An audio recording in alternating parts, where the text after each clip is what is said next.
So I kind of jumped ahead of my point in the last section about, preparing for the test or whatnot. So when I was living on my own in my own apartment and whatnot, like I paid my bills and stuff fine. I didn't need like flex rent or different options to where you'll be able to afford your rent in like two payments, or like have multiple ways to be able to not be kicked out or whatever. And I had multiple streams of income, but I didn't have like multiple assets, and I didn't have like placements for like money to be set dormant, or I didn't have investments, just a whole bunch of things that you can be able to assets, a whole bunch of assets that you're able to acquire when things aren't going right or they're not going your way.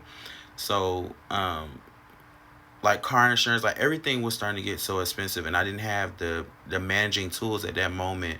It just took a long time for me to sit back and watch others do it, who has been doing it for a long time. Watch people be able to pay their rent on time, or watch people who have been in a frenzy, or listen to people who have faced eviction before. I never been evicted, but watch people and listen to their stories about them being evicted and how they were going to the court office, and they was, either evicted or they was asked to pay a certain amount, not to be evicted out of their apartment.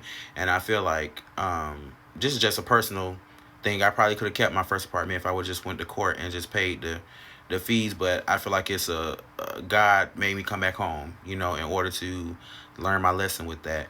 And I feel that I was being irresponsible, uh, with marijuana, just burning trees all the time. Just so this time around, I know now. If you know better, do better. If you know better, do better. Okay, so like I said, it's good for you to prepare for the test. So if you got whatever you got going on, if you know that you're not ready for it right now, then you need to be preparing for that test.